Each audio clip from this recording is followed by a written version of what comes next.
Hello, my name is Leo and welcome to Blauw Films.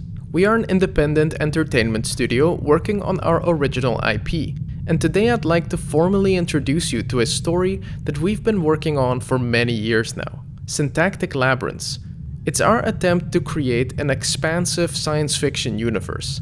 It tells the story of a world after a devastating solar flare that has forced all of society to seek refuge in one place, the settlement of Babylonia. Here, while being doomed, mankind embarks on a last-ditch effort to preserve the legacy of humankind. Together, they build a highly advanced unmanned spaceship, and they call it the Library. This vessel stores a near-infinite amount of data, which contains the collective knowledge of mankind. The data is managed by two supercomputers, taking on the role of intergalactic librarians. They are called Thinker and Receiver, one made to archive and manage data, the other made to continuously collect new data.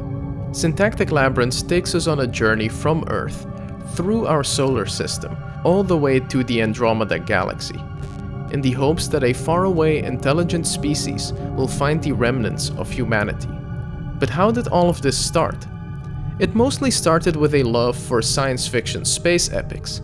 About 7 years ago, I was practicing and experimenting with Cinema 4D, and I had this idea to create a spaceship against a planet background.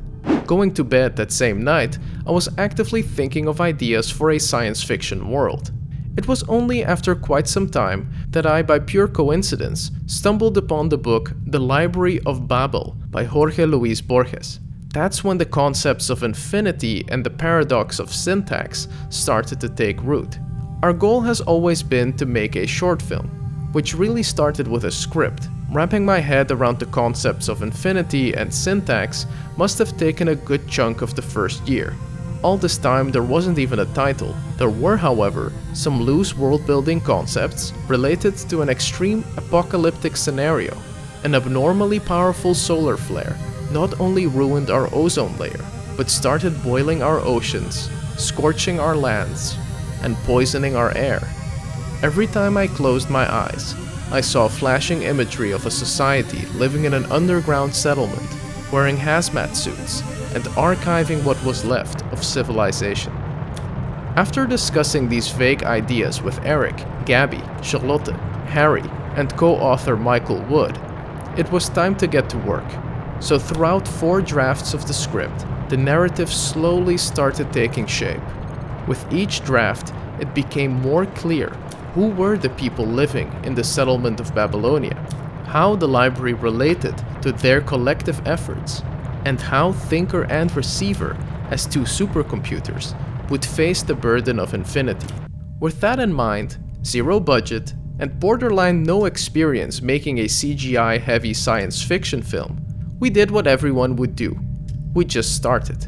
I'd love to take you all through every single up and down of this production, but then we'd be sitting here for hours. Instead, I'll make sure to cover interesting learnings and results of this production in all the upcoming Syntactic Labyrinths videos. I'd also love to talk about specific world-building elements, showcase process breakdowns, and introduce the members of the team, as well as show as much art and development as possible. Over the years, we've never stopped working on Syntactic Labyrinths. Initially, we thought of the short film as a mix between our live-action and CGI experience. We were building miniature versions of the library and planning to shoot with actors in front of green screens. Today, Syntactic Labyrinths is a fully 3D animated project. This has allowed us to specialize in this direction, as well as build meaningful collaborations with Chaos Group, NASA, and IBM, forcing us to push the project to a new level. This project is truly a case of learning as you go, and we will continue sharing the journey with you until there is a film and beyond. Blauw Film started with the intent to create open source, independent entertainment, and all developments of the projects are made available for free on blauwfilms.com/resources. World building and behind the scenes will be the focus for the upcoming YouTube videos. If you want to dive into the world of Syntactic Labyrinths, I recommend you subscribe, because I can't promise that the algorithm will suggest our videos ever again.